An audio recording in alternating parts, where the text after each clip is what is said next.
Oh,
ततो जयमुदीरये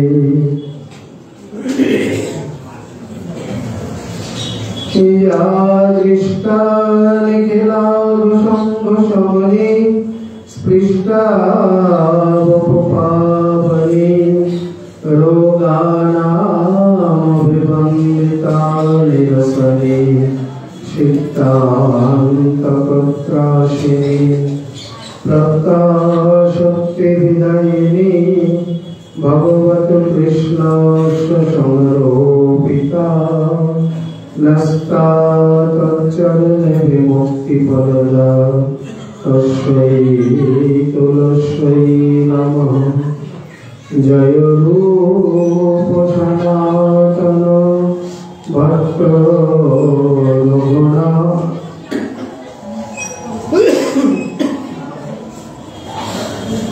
श्रीजीव गोपाल भक्त दास रघुना এই ছয় গোসাইয়ের করি চরণ বন্দন যাহা হইতে বিঘ্ন নাশভীষ্ট পুরং বাঞ্ছা কল্পতরুভ্যশ্চ কৃপা সিন্ধুভ্যৈব চ পতিতানাং পাবনেভ্যো वैष्णवेभ्यो नमो नमः। सहस्रता वैष्णवे चरणे नमस्कार सबे मिले चरण धूलि शिरे दाओ আমার।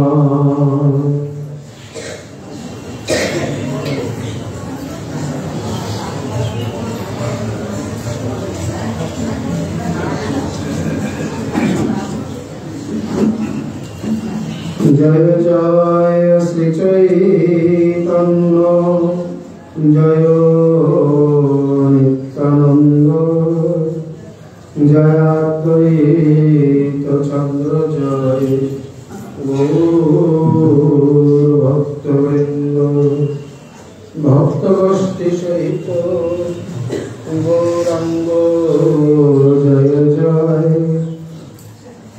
सुनिले भागवत कथा भक्ति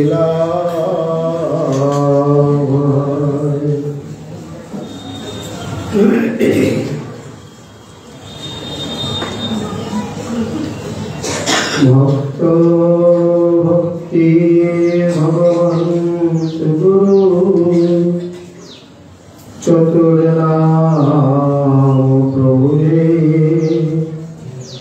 इनके पदरज वंदन किए नाशतो विघ्न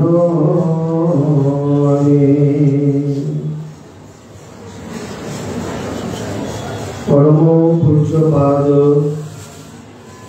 विश्ववरेण्य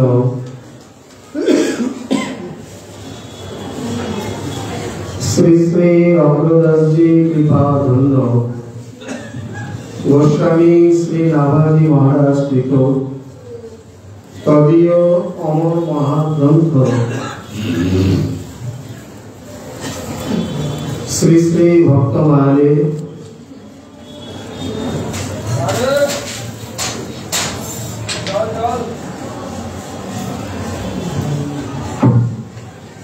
श्री भगवान श्री भक्ति श्री भक्त एवं श्री गुरुदेव এই চতুর্বিধ তত্ত্বে মহামহিমা বর্ণন করতে গিয়ে বলছেন ভক্ত ভক্তি ভগবন্ত গুরু চতুর নাম বপু একে পদরজ বন্দন কিয়ে না শত বিঘ্ন অনেক। অর্থাৎ এই চতুর্বিধ তত্ত্বের যে মহামহিমা আমরা তার কতটুকুই বা জানি। সাধনের বিবিধ প্রকার বিঘ্ন এবং অনর্থকে নাশ করার জন্য এই চতুর্বিধ তত্ত্বের শ্রী চরণধুলি বন্দনা সেবন শ্রদ্ধা এক ঐকান্তিক অনবদ্য উপায়। অতএব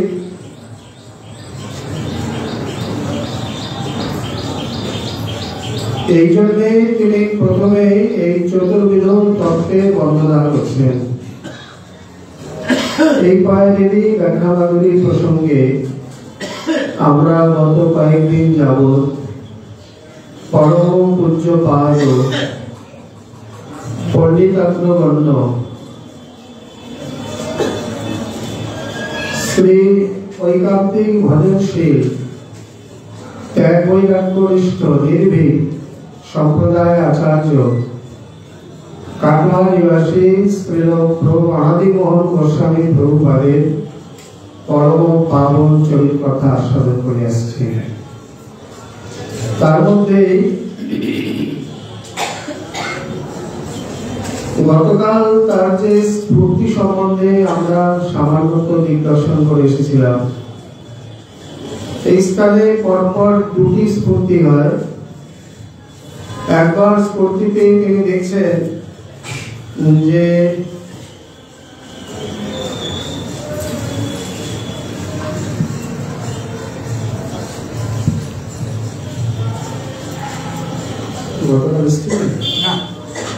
ক্ষমা করবে, এটা দশমীর দিন হবে, কারণ দুদিন এমন প্রসঙ্গ চলে এসছে যে আমি প্রবাস করি, কাল নবমী, দশমীর দিন আমরা ঠিক আছে।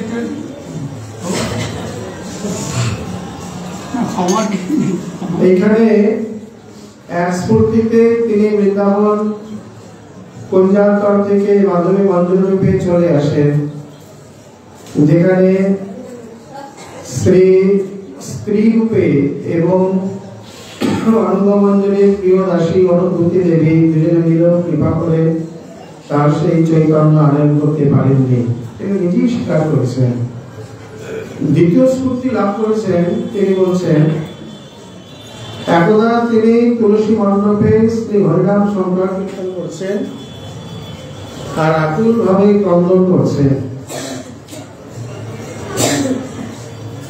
এটি তার অন্যতম স্বভাব। শ্রী হরিনামে তিনি খুব অশ্রু বর্ষণ করতেন। আদিও বলবেন তার দুই কন্যা যমুনা এবং রত্না দেবী শিষ্যবর্গ সহ থেকে কোথাও যাচ্ছেন, তা ভোরবেলায় উঠে ট্রেনে বসে তিনি যখন হরিনাম করছেন আকুল ভাবে কাঁদছেন। সঙ্গী সাথীরা বলছেন উনি ভাবে কাঁদছেন কেন?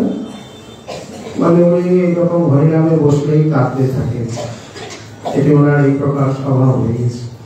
বা ভজন করতে করতে এমন একটা স্থিতি চলে এসছে যেখানে নামপরাধীর নেত্রে অশ্রুপাত হয় না, সেখানে নাম গ্রহণের সঙ্গে সঙ্গেই ওনার প্রেমাস্ত্র নির্গত হতো।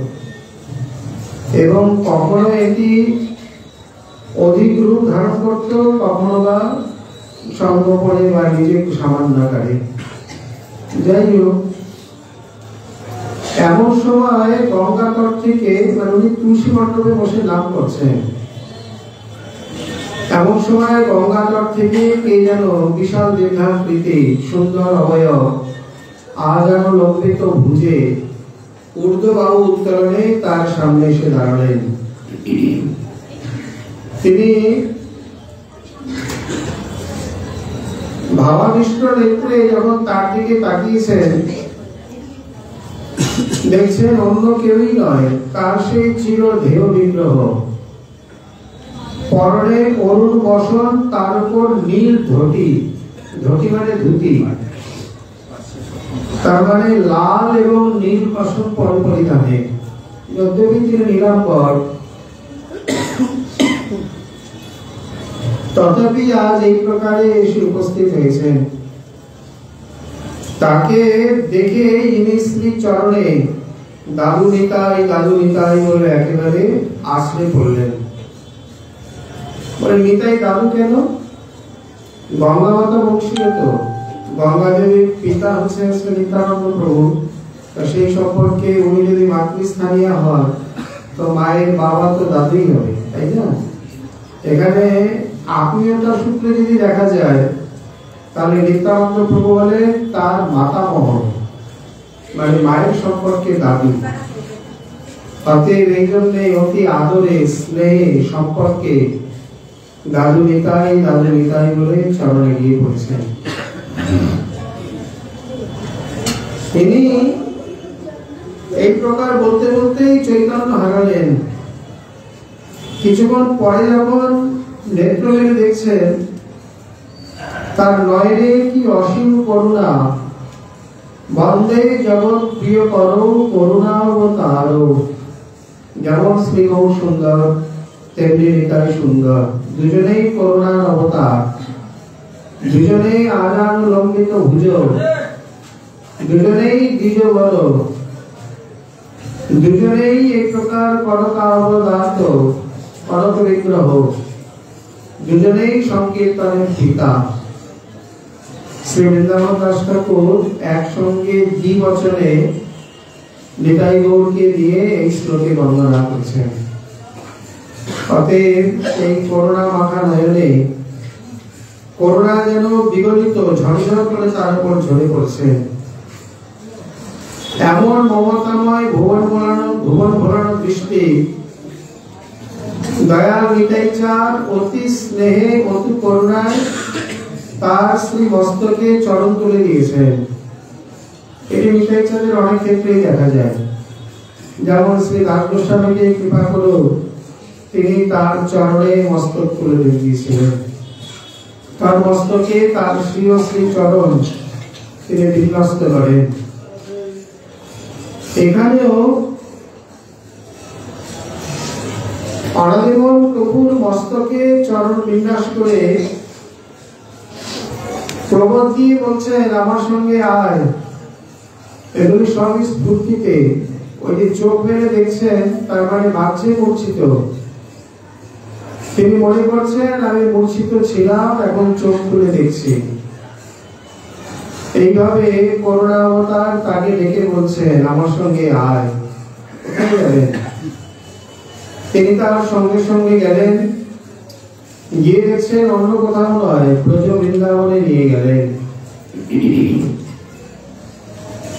সেইখানে দূর থেকে কুঞ্জের মধ্যে শ্রী রাধা মাধবকে সমাসীন দেখলেন। আসনের মধ্যে রাধা মাধব মানে দিব্য বৃন্দারণ্য কল্পদ্র মাধব, শ্রীমদ রত্নাগার সিংহাসনস্থ শ্রীমদ রাধা শ্রী গোবিন্দ দেব পৃষ্ঠানিধি শিল্পমানু স্মরামি। দিব্য বৃন্দারণ্যে দিব্য কল্পদ্রুম তলে দিব্য রত্ন সিংহাসনে শ্রীমদ রাধা আর শ্রী গোবিন্দ দেব উভয় বিরাজিত। বেদ বিধির অগোচর রতন বেদির উপর বসে আছেন, আর চারিদিকে পৃষ্ঠানিধি পৃষ্ঠযুক্ত অলিভি মানে সখীবি, প্রাণপ্রিয় পৃষ্ঠ সখীগণের দ্বারা সেব্য মানব স্মরামি, সদা সর্বদা সেবিত হচ্ছেন। বর্তমান কালের প্রয়োগ এমন যে বৃন্দাবনের নবীন যুগল কিশোর আমি সদা সর্বদা শ্রী রাধা গোবিন্দ দেবকে স্মরণ করি। এটি শ্রী রাধা গোবিন্দ দেবের বন্দনা। শ্রী গোবিন্দ গোপীনাথ মদন মোহন একসঙ্গে তিন ঠাকুরের বন্দনা করেছেন। এই তিন ঠাকুর গৌরিয়ার প্রাণনাথ, এই তিনে গৌরিয়াকে করিয়াছেন আত্মসাৎ। এই তিনের চরণ বন্ধ, তিনের মোট প্রাণনাথ। অতএব এমন যে দিব্য সিংহাসনে শ্রী রাধা মাধব উপবিষ্ট, তিনি নিতাই চাঁদের সঙ্গে দূর থেকে তাকে দেখলেন। দাদু নিতাই মানে নিত্যানন্দ প্রভু জনন গম্ভীর স্বরে ডাকছেন ভাই কানাই, ভাই কানাই। তার এই ডাকে শ্রী মাধব মানে কানাই প্রস্তরাস্ত হয়ে সামনে এসে বলছেন দাদা হঠাৎ এ বেশে এখানে কোনো বিশেষ কিছু? নিত্যানন্দ প্রভু দয়াল চাঁদ বলছেন, যদি আমার উপর তোমার বিন্দুমাত্র কোনো প্রীতি থেকে থাকে, তাহলে আমার এই স্নেহের পাত্রে মাধবী দাসীকে তোমাদের সেবায় নিযুক্ত করে দাও। এখানে বলেননি যে অনাদিকে বা আমার বংশধরকে, এইরকম কিছু বলেনি। তিনি বলছেন আমার স্নেহের পাত্রে যে দেশে যে প্রকার পরিচয়, অতএব সেইভাবেই তিনি তার দিকে তাকিয়ে বলছেন, আমার এই স্নেহের পাত্রীকে তোমাদের সেবায় নিযুক্ত করে দাও, যদি আমার প্রতি বিন্দুমাত্র কোন স্নেহ থেকে থাকে।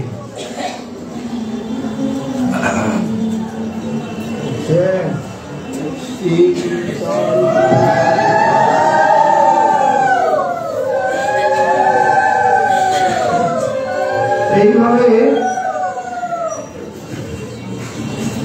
সাক্ষাৎ নিতাই চাঁদের আজ্ঞা সম্পর্কে তো বড় ভাই, কারণ বড়রা মহিত নিতাই, তিনি কি তাকে অন্যথা করতে পারেন? তিনি শ্রী অনঙ্গমঞ্জরি এবং প্রেমমঞ্জরি এই দুজনে বিলক্ষণ মাধবীকে চেনে। যদি কোনো অপরাধ করে থাকে বা অজ্ঞাতসারে হয়েও থাকে, তোমরা তাকে ক্ষমা করো, করে সেবায় নিযুক্ত করো। এই কথা বলে পতিত পাবন তার দিকে এমন কারুণ্যপূর্ণ দৃষ্টিতে তাকালেন এবং বলে দিলেন, আজ থেকে তুমি রাধারানীর প্রিয় দাসী হলে, যাও সেবায় যাও। এবার তাহলে আমি আসি, এই বলে দয়াল চাঁদ অন্তরিত হলেন। এখন উনি যখন বলে গেছেন, তার উপর তো আর কেউ অন্যথা করতে পারেন না। শ্রী প্রেমমঞ্জরি তিনি নিয়ে গিয়ে অনঙ্গমঞ্জরির সঙ্গে মিলন করিয়ে দিলেন, তার সাক্ষাৎ করালেন। রাধা মাধবের আনন্দ প্রেম সেবাও সেই সঙ্গে তিনি প্রাপ্ত হলেন। এই স্ফূর্তিকে তিনি তার আত্মজীবনীতে লিপিবদ্ধ করে বলছেন, সে আনন্দ স্মৃতি আমার জীবনে এখনো অক্ষয় অক্ষয় হয়ে আছে। এর ফলে একসময় বাহ্য জ্ঞান ফিরল, মূর্ছা বন্ধ হলো। তখন আমি দেখছি আমি সেই গঙ্গা তটে তুলসী মণ্ডপের তলায় বসে আছি। তার মানে তার জীবনের স্ফূর্তির এই যে দুটি ঘটনা, এই ঘটনা আমাদের সামনে অনেক অনেক কিছু শিক্ষা দিচ্ছে। তার কোথায় কি অজ্ঞাত অপরাধ হয়েছিল জানা নেই, এত বড় নিষ্কিঞ্চন পুরুষ, তথাপি তিনি বলছেন, তোর এখনো এই মোহ নিশা গেল না। হয়তো কোথাও কারোর প্রতি স্নেহ আদি ছিল, বা তার নিজের বাক্য থেকে বোঝা যায় তোমার সন্তানের প্রতি স্নেহ নেই, কিন্তু শিষ্য আদির প্রতি এখনো মোহ আছে। এর দ্বারা তাহলে এটি প্রমাণিত হয়, সন্তান এবং শিষ্য উভয়ই সন্তান। সন্তান ঔরসজাত, শিষ্য মন্ত্রজাত। এখানে সাধারণত নিজের সন্তান বা রক্ত সম্বন্ধে তার প্রতি স্নেহ, মমতা, মোহ এবং আসক্তি জন্মায়, আর শিষ্যের প্রতিও এক প্রকার মোহ জন্মায়। যদি সেই সঙ্গে খুব প্রিয় শিষ্য হয়, ভালো সুন্দর শিষ্য হয়, একান্ত অনুগত শিষ্য হয়, তাহলে তার প্রতিও মোহ জন্মায়। আর যদি কুলাঙ্গার হয়, তার প্রতি ব্যতি রেখে জন্মায়। মানে কিভাবে? যেমন পিতামাতার যে ভালো ছেলে, মানে ভালো সন্তান, তার প্রতি একটা স্নেহ, আকর্ষণ এগুলো তো থাকে, কিন্তু যে রোগী, দুষ্ট, তার প্রতি তাহলে মায়া বাবার দৃষ্টি থাকে না? মানে থাকে, আরো বেশি থাকে। কবে ছেলেটা সুন্দর শান্ত হয়ে আমাকে মা বলে ডাকবে? বরঞ্চ সুন্দর সুস্থ সন্তান অপেক্ষা এই দুষ্ট সন্তানের চিন্তাটি মা বাবার বেশি করে হয়। শ্রী গুরুদেবের ক্ষেত্রেও তাই। তাহলে এখানে করণীয় কি? এই কথা যখন বললে, নিশ্চয়ই এরকম কোন ঘটনা ঘটেছে, উনি তার বাড়ি বানিয়ে লিখবে না, কারণ সেও তো বৈষ্ণব বাক্য নহে ব্যাধি ছাড়ি। এই স্থানের শিক্ষা এই যে সুন্দর ভালো শিষ্য ইত্যাদি দেখলে তার প্রতি স্নেহ মমতা তো চলেই যায়, আপনা আপনি বর্ষিত হয়। ও আর দুষ্ট সন্তানের প্রতি তার উদ্ধার তার মঙ্গলের জন্য মন আপনা আপনি তার প্রতি ধাবিত হবে, তার কথা চিন্তা হয়, তাও ভোগ। কিন্তু এখানে রায়ধনীর বক্তব্য যেটি সেটি হলো যে এইভাবে তাদের প্রতি আসক্ত না হয়ে এখানে আমি গুরু এই প্রকার অভিমানটিও কোনো কোনো ক্ষেত্রে বন্ধনজনক। প্রকৃতপক্ষে বহু মহাত্মার জীবনে এই প্রকার দেখা যায়, যারা আমি গুরু বলে অভিমান করেন সেই প্রকার আচরণ মনোভাব পোষণ করে শিষ্যের সঙ্গে ব্যবহার করে। আবার বহু বহু মহাপুরুষ রয়েছেন, তারা শিষ্যের প্রতি এই প্রকার মনোভাব পোষণ করেন না। বাহ্যত শিষ্যের মঙ্গলের জন্য তার প্রতি তাড়ন ভর্ষণ শাসন বা এই প্রকার একটু কড়া প্রকৃতির কঠোর প্রকৃতির হলেও তত্ত্বত তিনি জানেন আমি গুরু নই। তিনি তার জায়গায় মানে নিজে যে গুরু হয়েছেন এই গুরু স্থানে নিজের গুরুকে বসিয়ে দেন। মানে আমি গুরু নই, আমার গুরুই হচ্ছে গুরু। আমি তার কথায় বা তার আজ্ঞায় এই সমস্ত পালন বা আজ্ঞা পালন করছি মাত্র। তাহলে এটা বাহ্যে প্রকাশ করেন না কেন? বাহ্যে কদাচিৎ প্রকাশ করলে শিষ্যের মঙ্গলের পরিবর্তে অমঙ্গল হয়ে যাবে। কারণ দুষ্ট মানে দুষ্ট বা দুষ্ট দুস্থ এই প্রকার অশালীন অনুগত শিষ্য যেমন আছে, তেমনি সুন্দর শিষ্টাচার অনুগত শিষ্য চিরকালই আছে। সবকালে যে সবাই ভালো সবাই মন্দ তা নয়। যারা সুন্দর শান্ত, যাদেরকে কিছু বলার অপেক্ষা নেই, তাদের সঙ্গে তাদের কাছে এটা বলতে হবে না। কিন্তু যারা এই প্রকার দুষ্ট বা অশিষ্ট, তাদের কাছে যদি এইরকম ব্যবহার করে তাদের মঙ্গলের পরিবর্তে আরো অমঙ্গল হবে। তারা প্রশ্রয়তে মাথায় উঠবে এবং তাদের এই বিনাশের কারণ হবে তার গুরুদেবী। এই জন্য বাহ্যে গাম্ভীর্য, কঠোরতা, অনুশাসন, প্রয়োজনে দণ্ডবিধান ইত্যাদি নানাবিধ কিছুর প্রয়োজন আছে। এক কথায় তাকে সোজা করে মানুষ করে ভগবত চরণে পৌঁছাবার জন্য বাহ্যে যা যা গ্রহণের প্রয়োজন সেটি অবশ্যই গ্রহণ করতে হয়। কিন্তু আবার শ্রী রামদাস বাবাজি আদি মতো তারা কখনো নিজেকে বাড়ির প্রকার অভিমান করতেন না। গুরু পূর্ণিমার দিন তিনি অনেক শিষ্যের গুরু ছিলেন।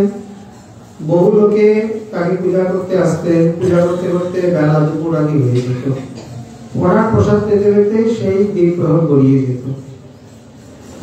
উনি মানে সকলের যখন পূজা হয়ে যায় তখনই বলতেন, আর তো বাকি আছে না হয়েছে? বলছে না বাবা, চলুন প্রসাদ পাবে।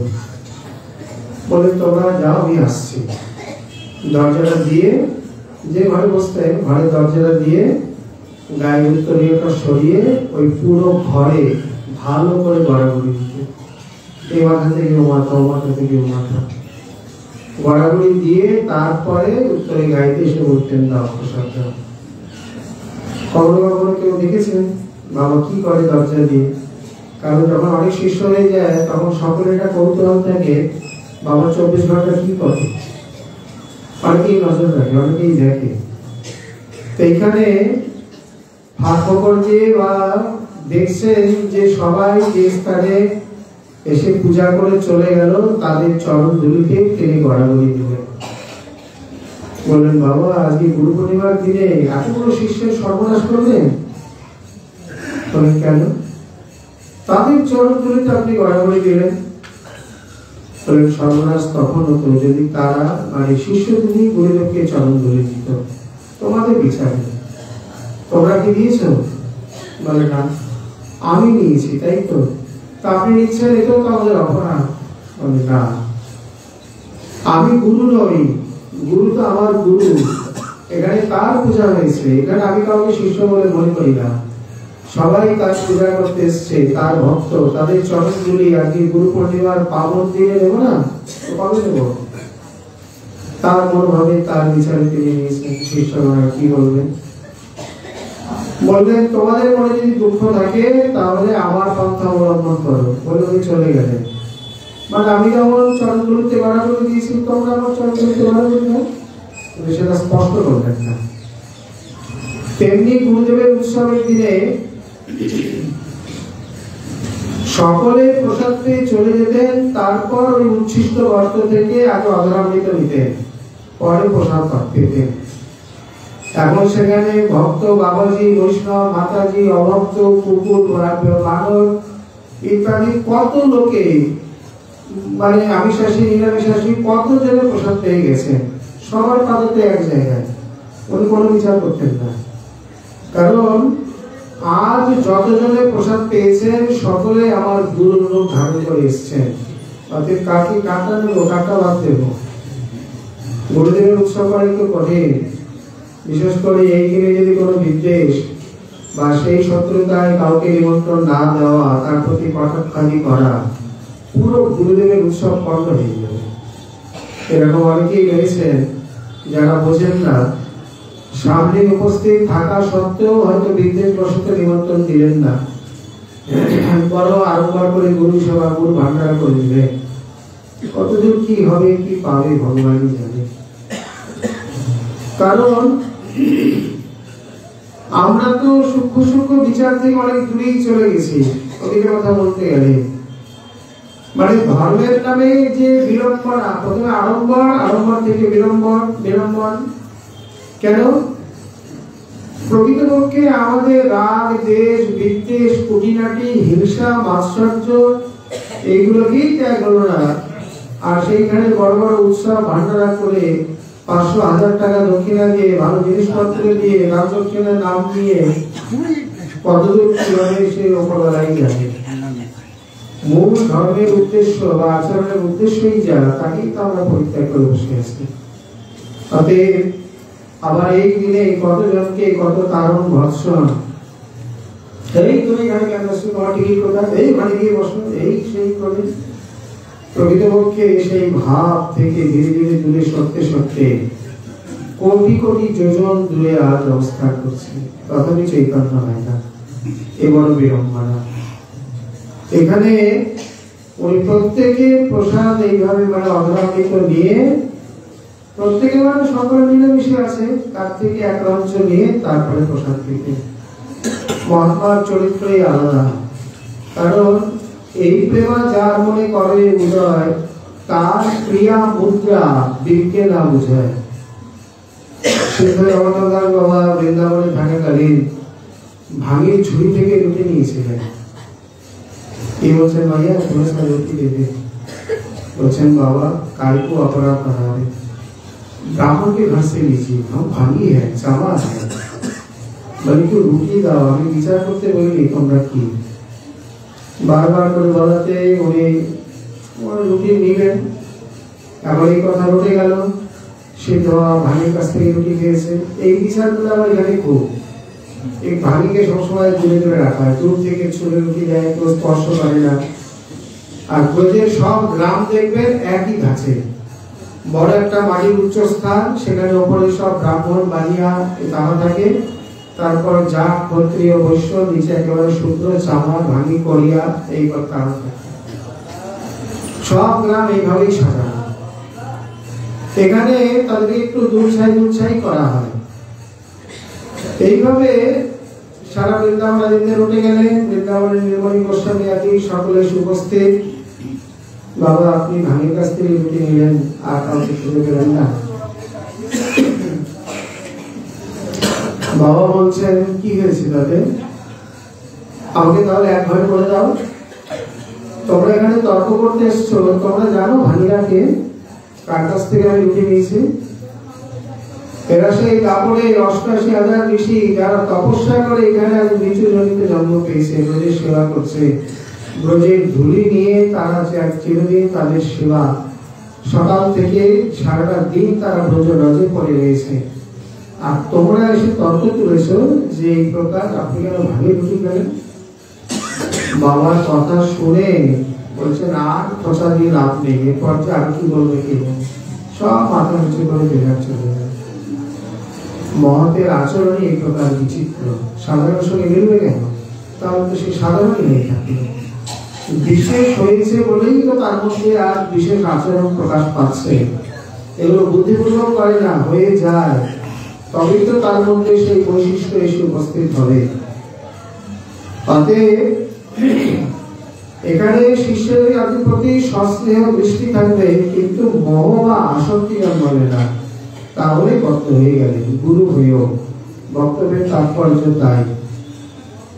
মূল আসক্তি ইত্যাদি থাকবে একমাত্র ইষ্টের চরণে, যাকে বলে বাহ্যত নির্মোহী। যেমন নিজের আত্মীয় স্বজনের প্রতি নির্মোহী, তেমনি শিষ্য আদির প্রতিও নির্মোহী। অথচ তাদের জীবন গঠনের জন্য, ভজন পথে এগিয়ে যাওয়ার জন্য যা কিছু প্রয়োজন সবই করবেন।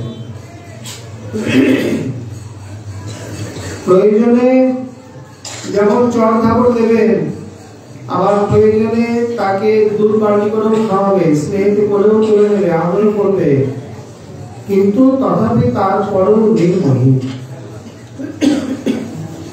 অতএব এখানে এই শিক্ষাটি অন্যতম শিক্ষা। শ্রী রাধারানী বলছেন, তোমার সন্তানের প্রতি আসক্তি গেলেও তোমার শিষ্যের প্রতি মোহ এখনো যায়নি, তার থেকে মুক্ত হও।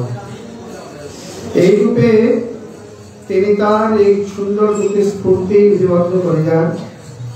বড় আশ্চর্য, এত দীর্ঘ জীবন, এত কর্তব্য ব্যস্ত থাকা সত্ত্বেও প্রতিদিন 2-3 লক্ষ করে নাম জপ করতে, ট্রেনে, বাসে, হেঁটে চলায় যখন যেখানে মালা তার সঙ্গে সবসময়। এইভাবে 1331 বঙ্গাব্দ থেকে জীবনের অন্তিম দিন অবধি দীর্ঘ 65 বছর তিনি ভাগবত ব্যাখ্যা, গৌড়ীয় বৈষ্ণব ধর্মের প্রচার প্রসার, ধর্মীয় পত্র-পত্রিকার প্রকাশ, গৌড়ীয় গ্রন্থ প্রকাশ, অধ্যয়ন, অধ্যাপনা, এই সমস্তকে জীবনের মূল ব্রত রূপে গ্রহণ করে আজীবন কঠোর অধ্যবসায়, অনুশীলন এবং ত্যাগ নিষ্ঠা ব্রতের সঙ্গে এই সমস্তগুলি করে গেছেন। বিশেষ করে তার একাগ্র নিষ্ঠা এবং অনুশীলন অধ্যবসায় যে কোনো বিদ্যার্থী বা সাধক ইত্যাদির জন্য আদর্শ স্থানীয়, আদর্শ রূপে গ্রহণীয়। কোন প্রকার সাংসারিক জটিলতা, বাধা, বিপত্তি, শারীরিক অসুস্থতা, এই প্রকার কোনো কিছু তার কর্তব্য কর্মের বিন্দুমাত্র প্রতিবন্ধকতা সৃষ্টি করতে পারেনি। যতই ঝড় বাদল আসুক, তিনি তার নিজের কর্মে অটুট, মানে কর্তব্যনিষ্ঠ। এই রূপে 1396 বঙ্গাব্দে 23শে মাস মৈত্রী একাদশী তিথিতে, ইংরাজি 1990 ফেব্রুয়ারি মাসের 6 তারিখে, এর সঙ্গে আরেকটি কথা, মানে বক্তব্য, তার নিজস্ব বড় গ্রন্থাগার ছিল এবং তিনি যাওয়ার পূর্বে আমাদের প্রাক্তন মহন্তজিকে বেশ কিছু গ্রন্থ উপহার দিয়ে যান। আর তার এই যে প্রকাশিত গ্রন্থাবলী ইত্যাদিও। সাধারণ ভজনশীলের সঙ্গে আর একজন সম্প্রদায়ের আচার্যের সঙ্গে বেশ কিছু ভেদ থাকে।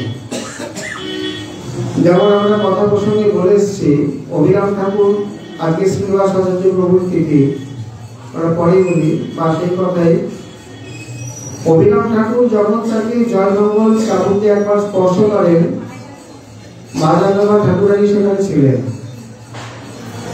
দ্বিতীয়বার প্রায় তিনি যাকে কৃপা করেছেন, একবার করেই স্পর্শ করেছেন। দ্বিতীয়বার যখন স্পর্শ করেছেন, ঠাকুরানী কিছু বলেনি। তৃতীয়বার যখন স্পর্শ করেছেন, মানে করতে যাবেন, ঠাকুরানী তখন বাধা দিলেন।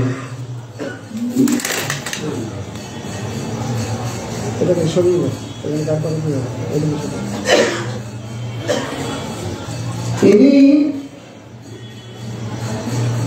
বলছে তুমি যদি বারবার ওনাকে এই প্রকার স্পর্শ করাও তাহলে ওর দ্বারা প্রচার প্রসার হবে না। এখন অতটুকু প্রেমী থাক, সম্প্রদায়ের কাজ রয়েছে, পরে গিয়ে শেষে নয় দিও।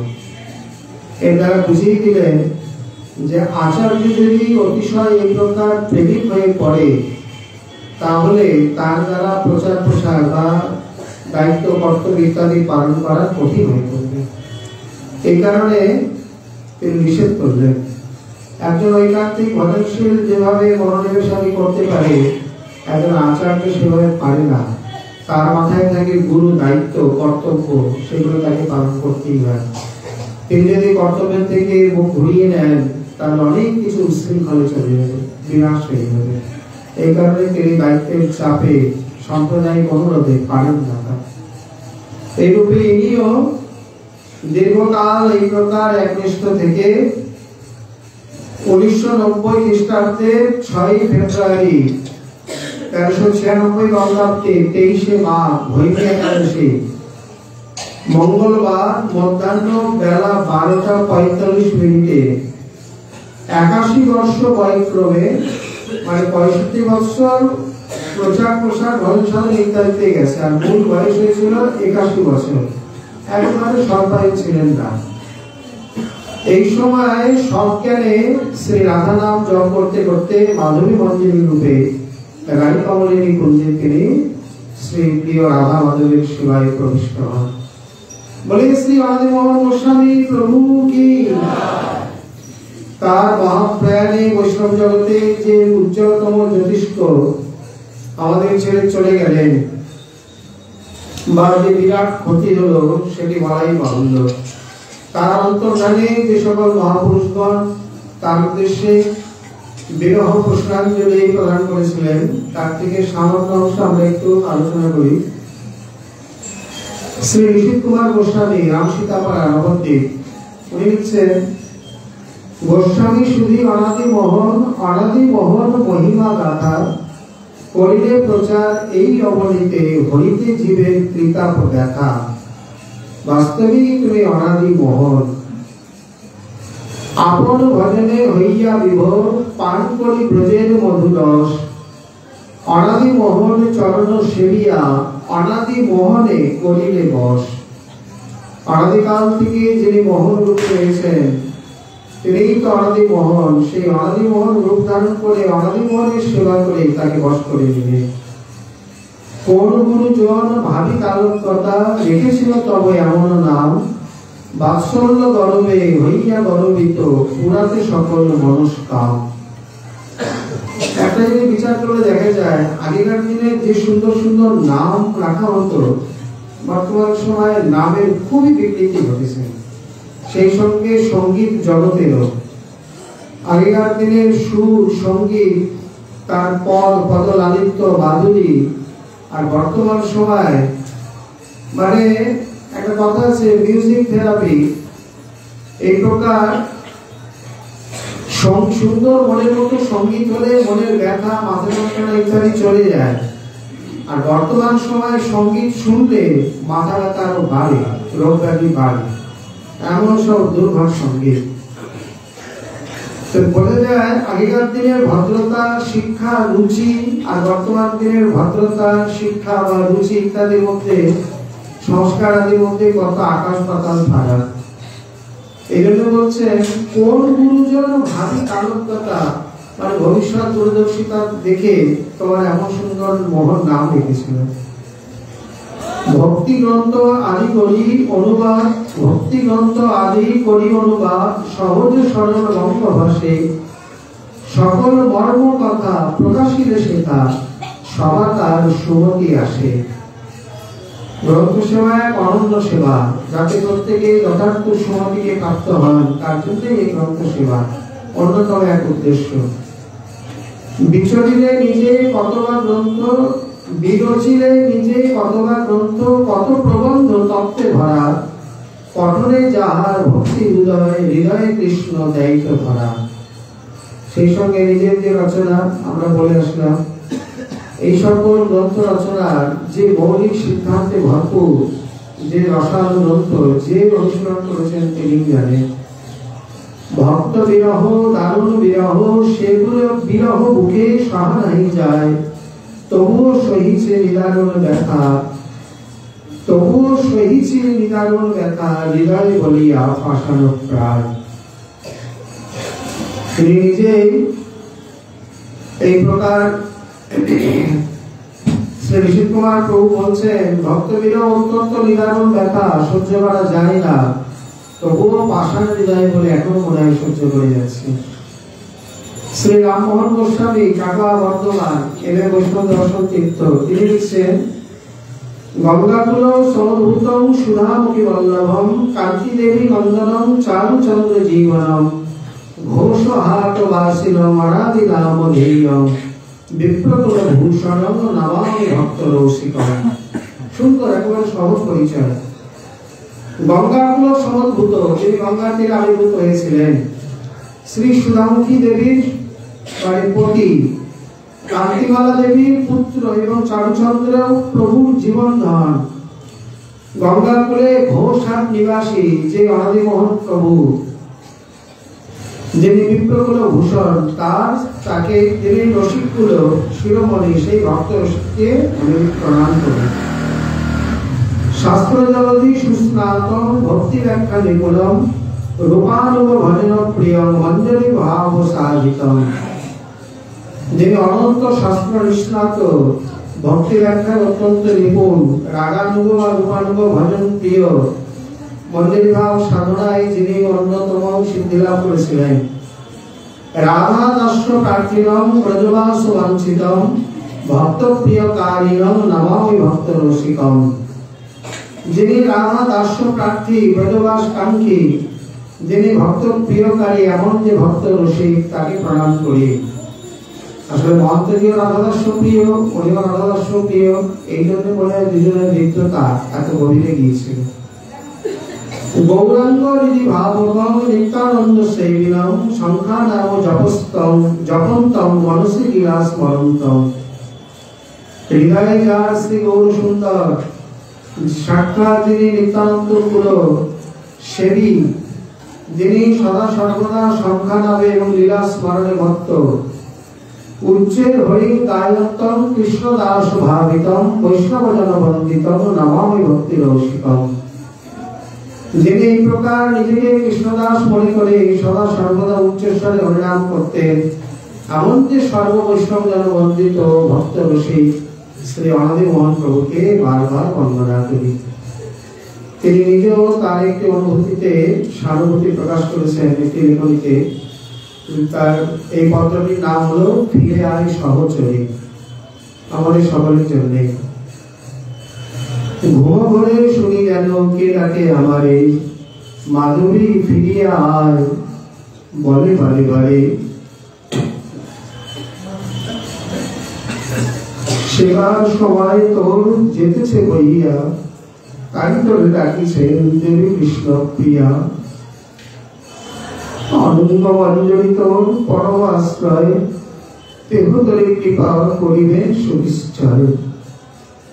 বিশেষ করে আমাদের কুলদেবী, আমাদের কুলাবিদে, অতএব অনন্ত মঞ্জরি যেমন শ্রী রূপমঞ্জরি নিখিল মঞ্জরি বার্তা অর্থটা, সেই সঙ্গে অনন্য মঞ্জরি কম নয়। হতে পারে রাধারানীর কনিষ্ঠা ভগিনী চিতেশ্বরী, তথাপি শ্রী রূপমঞ্জরি অনন্য মঞ্জরির প্রায় ভূমি একই ভূমিকা। শুধু ইনি নায়িকা হন, রূপমঞ্জরি নায়িকা হন না, এইখানে বিশেষ পার্থক্য। অতএব এই প্রার্থনা সকলেরই, শুধু নিত্যানন্দ পরিবার বলে নয়। অনন্ত মঞ্জরি তোর পরম আশ্রয়, কেহ তোরে কৃপা করিবেন সুনিশ্চয়। সেবা অপরাধ ফলে রাধা দাসীগণ, মহামায়ার নাট্যশালী দিলেন বিসর্জন। দিবারাত্র সেথা কেঁদেছিলেন নির্জনে, অপরাধ ক্ষমা মোর কর নিজ গুণে। নিজের সানুভব, নিজের স্ব উদ্গার তিনি নিজেই প্রকাশ করছেন লেখনীতে। অনঙ্গ মঞ্জরি তাই সদয় হইয়া, খবিরের দণ্ড আদেশ এসো ফিরিয়া। আনন্দ সুখদ কুঞ্জে আসিয়া আবার রাধা শ্যাম সেবা সুখ ভুঞ্জ অনির্বাণ। এইভাবে খারোয়ান ও গঙ্গা তীরে তিনি শ্রী রাধা শ্যাম সুন্দর নিত্যানন্দ প্রভু এবং গঙ্গা মাতার বিগ্রহ প্রতিষ্ঠা করে সেবাকুঞ্জ স্থাপন করেছিলেন। এইরূপে আজ কয়েকদিন যাবৎ আমরা তার পাবন চরিত্রতা সংক্ষেপে আস্বাদন করে আসলাম। আজ একটি কার্তিক মাসে বা কার্তিক নিত্যকৃত্যের মধ্যে বিশেষ তিথি, বিশেষ দিন গোপাষ্টমী, শ্রীকৃষ্ণের গোবৎস চারণ দিবস। শ্রীনিবাস আচার্য প্রভুর তিরোধান তিথি। এই স্থানে আজকের দিনে শ্রীনিবাস আচার্য প্রভুর কথা অনেক বিশাল, আমরা পরে পরে আস্বাদন করব। গোপাষ্টমী সম্বন্ধে যে কথা বলা হয়েছে শ্রী গোপাল কামনী উপনিষদে আজকের দিনে মানে অন্নকূট এবং গোপাষ্টমী এই দিনে অতি অবশ্যই গো সেবা, গো পূজা, গো গ্রাস দান, গাভীর পরিক্রমা, দণ্ডবাদ প্রণাম, পাদস্পর্শ ইত্যাদি ইত্যাদি অবশ্যই করণীয়। এই গো সেবাতে বিশেষ করে সারা বছর করতে পারলে তো অবশ্যই ভালো, কারণ গৌড়ীয় বৈষ্ণব পরম্পরায় যতই ভাবভক্তির প্রাধান্য থাক, রূপ গোস্বামী আচার্য তিনি অন্যান্য ভক্তি অঙ্গকে স্থাপন করতেও ভুলে যাননি বা বাদ দেননি। ধাত্রী, তুলসী, গো, অশ্বত্থ, বৈষ্ণব সেবন, পাঁচটি বিশেষ অঙ্গ আলাদা করে আপনার ভক্তি অঙ্গ। তার মধ্যে তিনটি বৃক্ষ গুরুবলতার সেবা রয়েছে, অশ্বত্থ বৃক্ষ, আমলকি বৃক্ষ এবং তুলসী শ্রী গুরুমাদি রূপে। কোন কোন ক্ষেত্রে কোন কোন জায়গায় তুলসীকে বৃক্ষের আকার দেখা যায়। তুলসী কত দূর হয়? 1.5 মাস পর্যন্ত হয়ে যায় কোন কোন জায়গায় তুলসী। তুলসী যদি রাখা হয় প্রায় এরকম মোটাও হয়, কিন্তু সাধারণত আমরা গরিবের মধ্যেই গণনা করি। যাই হোক, এটা তো বাহ্য পরিচয়। মানে তিনটি বৃক্ষের সেবা। গাছের সেবা আমাদের প্রয়োজন আছে বলে? হ্যাঁ, এই দেশে অনেকেই করে, আমাদের বাঙালিদের মধ্যে এটা চালু নেই। বিশেষ করে ব্রজমাইরা প্রায় করে প্রতিটা গ্রামে আপনি দেখবেন প্রতিদিন সকালবেলা কিছু কিছু ব্রজমাই আছে, ব্রজবাসী আছে, তারা স্নান করে একটা ব্যাগ নিয়ে জলের ঘটি, ফুল, তুলসী ইত্যাদি নিয়ে বেরিয়ে পড়ে। 12 মাস, যত বর্ষা, যত গরম, যত ঠান্ডা যাই হোক, সে যদি রাধারানীর মন্দির পাহাড়ের উপর 2 কিলোমিটার উপরেও হয় তাও চলে যাবে। সেখানে গিয়ে আশেপাশে যত মন্দির, বৃক্ষ ইত্যাদি আছে যেতে যেতে জল দেবে, দণ্ডবাদ প্রণাম করবে, চন্দন দেবে।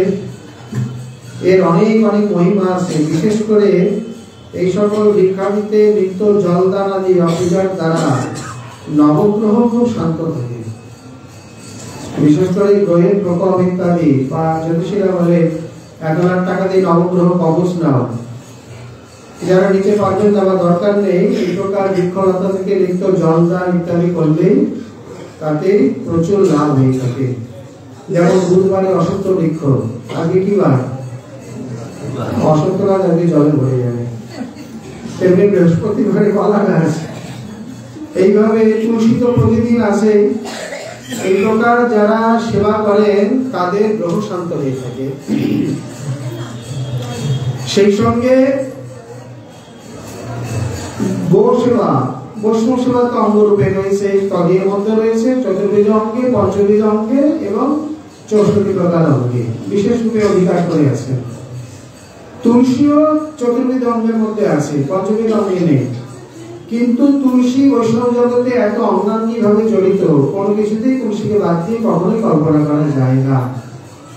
কিন্তু সেই সঙ্গে আমলকি বৃক্ষ এবং অশ্বত্থ বৃক্ষেরও পূজা। গীতার ভাষায় অশ্বত্থ তিনি বৃক্ষানাম অশ্বত্থ অহম, আর আমলকি বৃক্ষ হচ্ছে শ্রীলক্ষ্মী দেবীর স্বরূপ বা নিবাস। এটা বাহ্য কথা। যে উপকারিতা বা যে প্রয়োজনীয়তার কথা বলেছেন তাতে গিয়ে এই বৃক্ষগুলি কেউ যদি সেবা করে, কেবল গাছে জল দান হলো না, তার ভক্তি অঙ্গ যাজন হয়ে গেল। যেহেতু অসত্য বৃক্ষের সেবা, আমলকি বৃক্ষের সেবা ভক্তি অঙ্গের মধ্যে গণ্য করা হয়েছে। এমনিও বৈজ্ঞানিক গবেষণায় দেখা গেছে একটি অসত্য বৃক্ষ প্রতিদিন আমাদের যা সেবা করে, যতখানি ছায়া দেয়, যতখানি মেঘকে আকর্ষণ করে জলদান বৃষ্টি করাতে পারে, যতখানি অক্সিজেন দেয়, কার্বন ডাই অক্সাইড শোষণ করে, যতটা শীতলতা বা জলকে স্টোর করে রাখতে পারে, এই সকল যদি আধুনিক কৃত্রিম উপায়ে করা যায় তাহলে প্রতিদিন প্রায় 2 থেকে 3 লাখ টাকার খরচা আছে। একটা অসত্য বৃক্ষ প্রায় 3 লাখ টাকার সেবা করছে প্রতিদিন। এবার জগতে কত অসত্য বৃক্ষ, অন্যান্য বৃক্ষ তো আছে।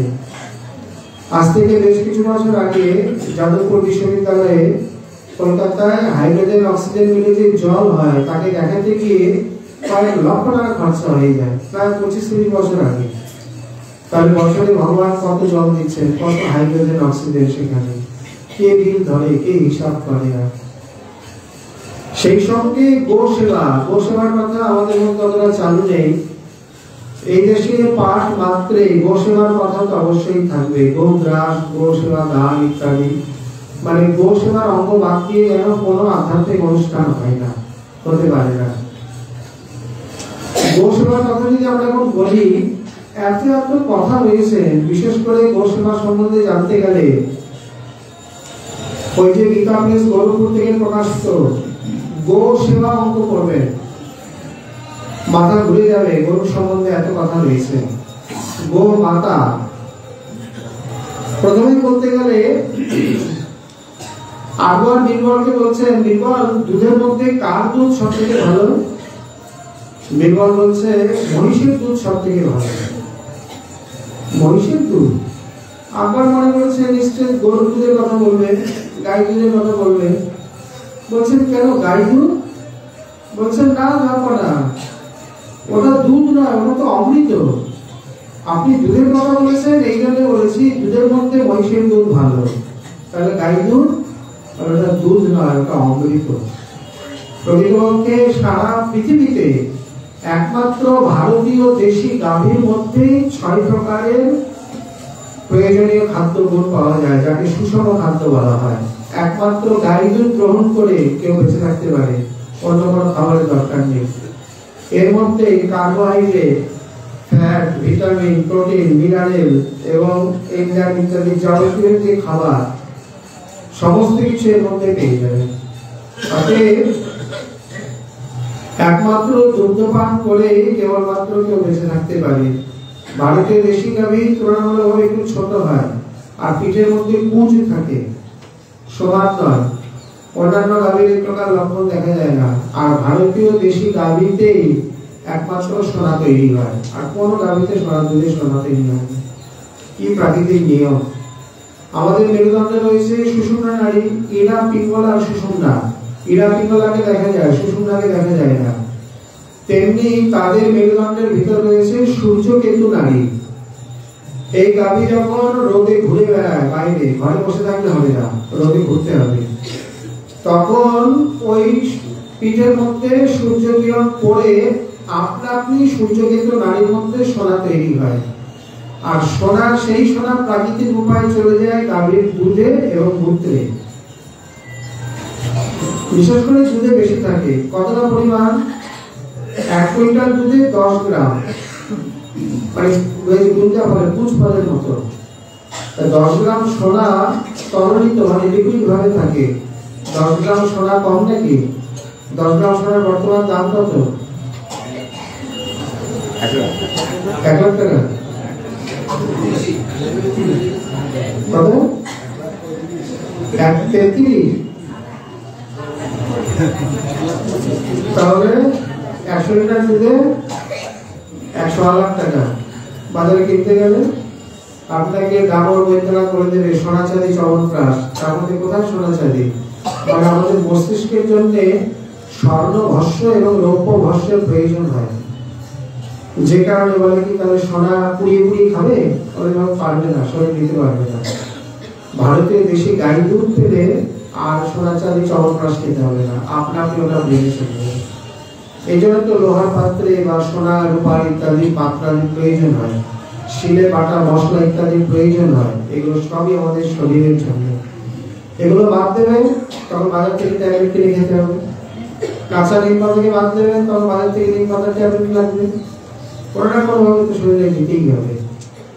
এই জন্যে যারা বুদ্ধিমান তারা প্রকৃতি থেকে সরাসরি গ্রহণ করে, আর যারা অলস বা যাদের টাকা পয়সা আছে তারা ঘুরিয়ে ট্যাবলেটের মাধ্যমে নেয়। সেই সঙ্গে কিছু কেমিক্যাল না, ড্রাগস না, এই প্রকার নিতে নিতে দেখো কোথায় গিয়ে দাঁড়ায়।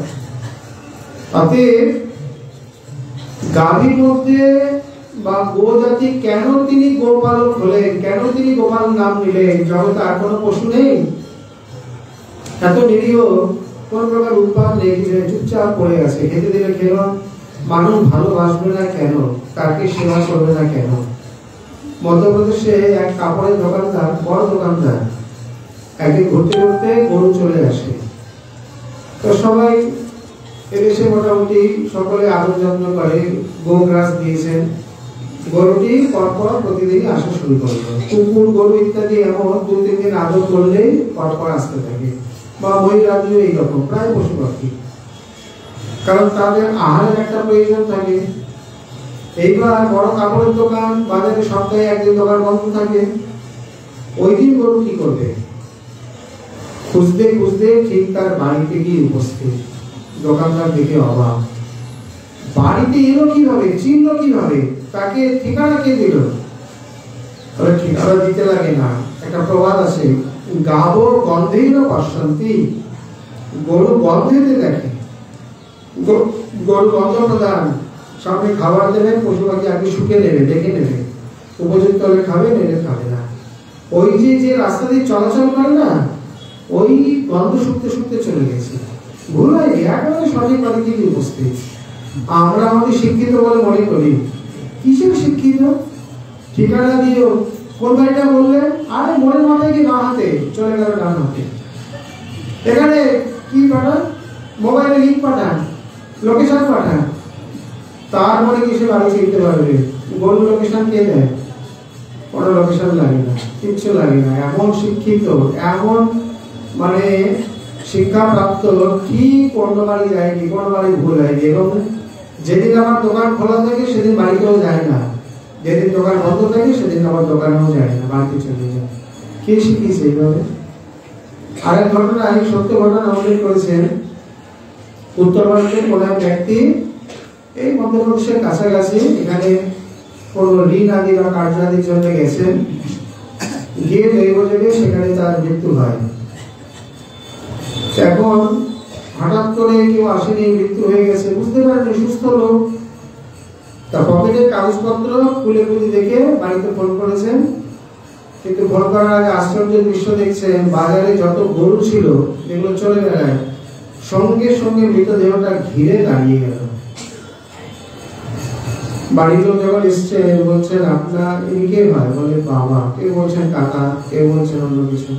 উনি কি ঘর সেবা করতেন? বলে হ্যাঁ। এই জন্যে কিন্তু বড় আশ্চর্য হলো, এই ওনার বাড়ি যেখানে, উনি সেখানে ঘর সেবা করতেন, এই গরুগুলো এখানে এইভাবে শোক পালন করতে দাঁড়িয়ে গেল কেন? শুধু তাই নয়, বলে নিয়ে যাবেন, এখানেই দাওয়াতি করবেন। বলে সময় হয়ে গেছে, কতক্ষণে নিয়ে যাবো আবার? বলে এখানেই দাহ করুন, আমরাও যাবো। এমন বসে সকলের আগ্রহে আত্মীয় স্বজন মোটামুটি চলে এসছে। সেখানে যখন দাহের জন্য নিয়ে যাচ্ছে, বাজারে আশেপাশে যত গরু ছিল, মানে মানুষের যত কিছু, তার সঙ্গে গরুর অংশ কোন অংশে কম নয়, তারা সবাই এখানে উপস্থিত। যতক্ষণ দাহাগিরি নির্বাপিত না হলো, ততক্ষণ গরুগুলো সেখানে দাঁড়িয়ে কারো কারো নয়ন থেকে অশ্রুপাত হতে লাগলো। অদ্ভুত অদ্ভুত এই দৃশ্য, অদ্ভুত এই বিজ্ঞান, মানে বিজ্ঞানের মাথা ঘুরে যাবে। কোথা থেকে, কোন সূত্রে এগুলো সংঘটিত হয়, কিভাবে বা হয়? তাহলে পৃথিবী বা প্রকৃতির যোগসূত্র কিভাবে, কোথা দিয়ে, কার মাধ্যমে কাজ করে? এখানে কোন টাওয়ার, কোন নেটওয়ার্ক কাজ করছে, মাথায় আসে না। অতএব আজকের দিনে বিশেষ করে যারা গো সেবা করবেন, যারা অন্যদিন পারেন না, তারা গোপালের অতি অবশ্যই প্রীতি লাভ করবেন। আর তিনি আমাদের ইষ্ট দেবতা, তার প্রসন্নতার জন্য, কারণ কৃষ্ণার্থে অখিল চেষ্টা। ভক্তের যাবতীয় চেষ্টাই হলো তার প্রীতির জন্য। তাহলে একটু গোসেবা করলে বা গোসেবার দ্বারা তিনি যদি সন্তুষ্ট হন, অতি অবশ্যই আমাদের গোসেবা করা উচিত। আর এই দিনেই তিনি বৎসচারণাদি শুরু করেন। তিনি বলছেন, মা আমি গোচারণ করবো। বলে কেন? গোসেবা আমাদের ধর্ম, আমার বাবা কাকা দাদু জ্যাঠা সবাই করেছেন, ঠিক আছে একটু বড় হন তারপরে করবো। কানে করলেন কি, ঝট করে একটা লাভ দিয়ে বলছে আমি এত বড় হয়ে গেছে। আরে বোকা, তোকে নিজে কি করি বলাই, এই দুটো বাসন ঘুরিয়ে নিয়ে আসলে দেখ কানে করে জেদ করছে, পরমাতেই মানে না। এইভাবে গ্রামের আশপাশ থেকে ঘুরিয়ে নিয়ে আসলে ধীরে ধীরে বড় হয়ে তারপর গরু মানে বাছুর ষাঁড় ইত্যাদি নিয়ে চলে যাবে বৃন্দাবনে। আর সেইখানেই প্রথম আসে বৎসাসুর, গোবৎসের রূপ ধারণ করে। কৃষ্ণ গলা কুণ্ডল করে দিয়েছিলেন, সে হচ্ছে গলাটা বাড়িয়ে দিয়েছে, বলে আয় তোকে জীবনের মতো চুলকে দিই, এই বলে গলা ধরে শূন্যে দিয়ে আসা। তারপর আসে বকাসুর। এইভাবে একে একে ওষুধ বিতরণ করতে থাকে। যাই হোক, আজকের দিনে যেমন শ্রী মন্দিরে অপূর্ব শ্রী বিগ্রহ দর্শন, রাধারানীর চরণ দর্শন, তেমনি প্রকার গো সেবা। আর আজকের দিনে আচার্য প্রভুর পরম আবির্ভাব তিথি। আমরা এই কথা আবার পরে আস্বাদন করব।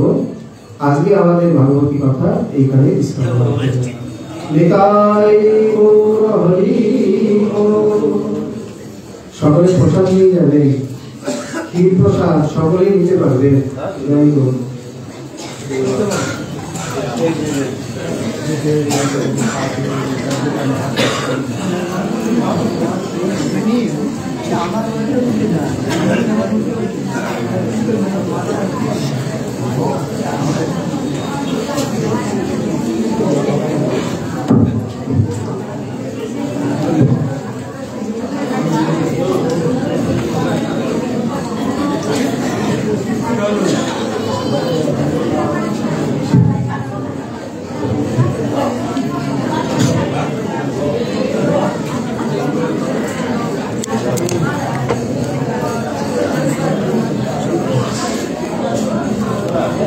বেশি গরম হয়ে গেছে।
Hare